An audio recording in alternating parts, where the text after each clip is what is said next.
Okay guys, I'm here to review a budget gaming and a streaming PC which I've been using.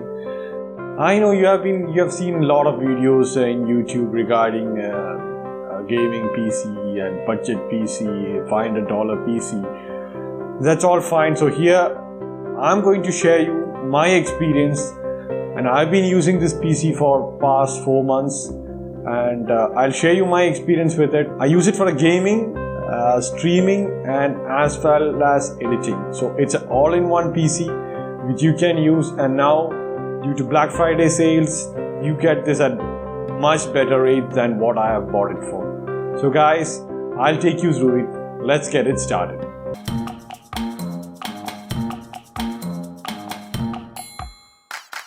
So let me first show you the PC parts I used to build this PC, and then talk how to set up the streaming using Streamlabs, and then get into the streaming and gaming benchmarks. Finally, I will conclude with the pros and cons of this PC. I will try to give a link to the parts I use below, and you can go and check it out. For the processor, I went with the Ryzen 7 2700X. This costed me around $200 to $210. I feel this is a good value for money now, and this is a beast of a CPU, one of the best budget options right now.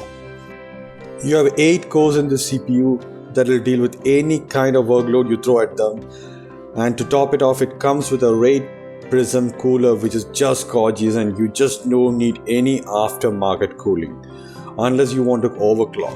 But this baby boosts over 4 GHz easily, so you will hardly need to do so. Now for the motherboard, you can go with any B450 motherboard out there. Now I went with the MSI B450 Gaming Pro. This has a dual M2 slots, a great VRM setup, enough RGB, fan headers for every crazy people, and even it has a Wi-Fi on board as well. The motherboard looks great too, and have a nice carbon fiber look to it. The RGB lights aren't too bad either. You can also look into the Tomahawk version of this, that's a bit cheaper. So the price I got is around $170, $180. The price keeps changing in the market, so you can check the link below and see what's the price right now. For the memory, you can go ahead and get any 3000 MHz 16 GB dual channel kit from your preferred manufacturer. I went with the Trident Z RGB 16 GB. I feel 3000 MHz is the sweet spot here. You get more bang for your buck there. Now coming to the graphics card, I went with the Radeon RX 590 XFX version.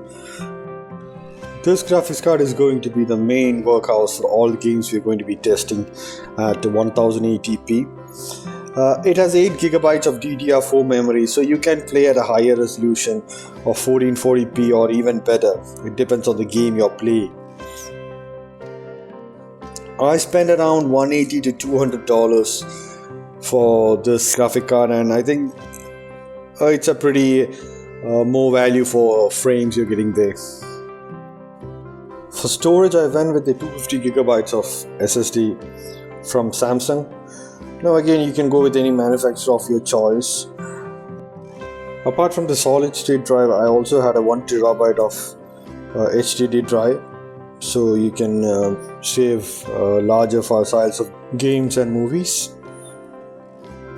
For the power supply, you can go with anything in the range of 500 to 600 watts of 80 plus bronze certified power supply devices. I went with the Deepcool manufacturer. It was DA600 model. I would advise you not to go for the cheap power supply, as these can short your PC components. And for the case, I went with the Coolmaster Masterbox MB511 RGB 80X case. This case comes with 4 fans, and 3 of them are RGB in it, and it provides plenty of airflow for cooling. You can check out other cases also if this one is out of stock. When I was looking for the case, basically I looked for a full tower ATX case with good ventilation and airflow, RGB lighting support, at least 2 USB ports on the front side, a decent aesthetics, and with of course a good build quality. And I found this case to be pretty decent, and it costed me around $70 for this. If you want to stream Fortnite, Zom's Royal or any other title, here's how you do it. First you have to download Streamlabs, set the output mode to advanced, encoder to X.264, change your CBR bitrate to what your internet can handle, set your preset to fast, profile high, and that it is. With those settings, you can stream almost all the games without any noticeable frame drops, since the 2700X will do all the processing for that stream. So now let's play some games and let's test out how this PCs perform.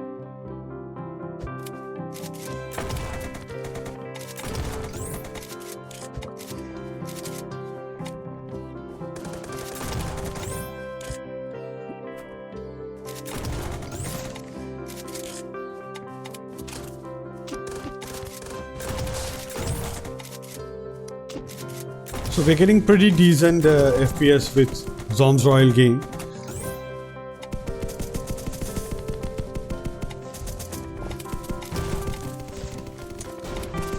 And now let's test it out with Apex Legends. We are playing Apex Legends on the highest setting. So let's see it.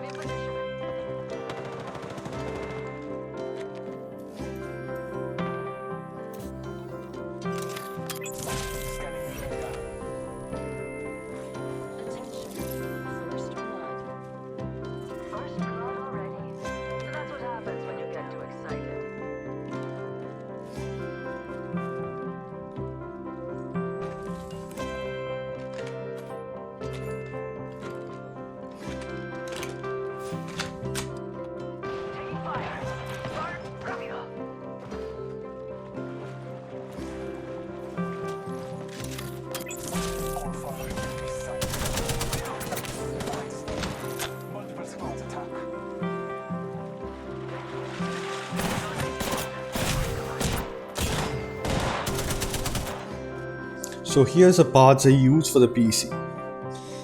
As you can see, altogether it costed me around $918 for this configuration. The pricings tend to change, so you may want to check the links below for the latest prices. Certain things to take care. If you're going with the XFX 590 Fatboy version, then make sure you get a good case with good ventilation, because this has a high thermal output, so you need to take care of that. So make sure you don't install this in a mid-tower case. And I feel this is the best mid-range card available. When I purchased this, I also got 3 games with it. Okay guys, I hope you have seen the benchmarking scores on this PC, and for the value it offers right now, I think it's a steal. With Black Fridays on, you guys should get this. It's a steal at present price. I'm planning to do a bit of overclocking on this. If you guys need me to do a separate video on the overclocking process, please comment below and I can do an overclocking video, step-by-step process for overclocking as well. Hope you guys enjoyed the video. I'll see you next time with another tech video. Until then, see you. Bye.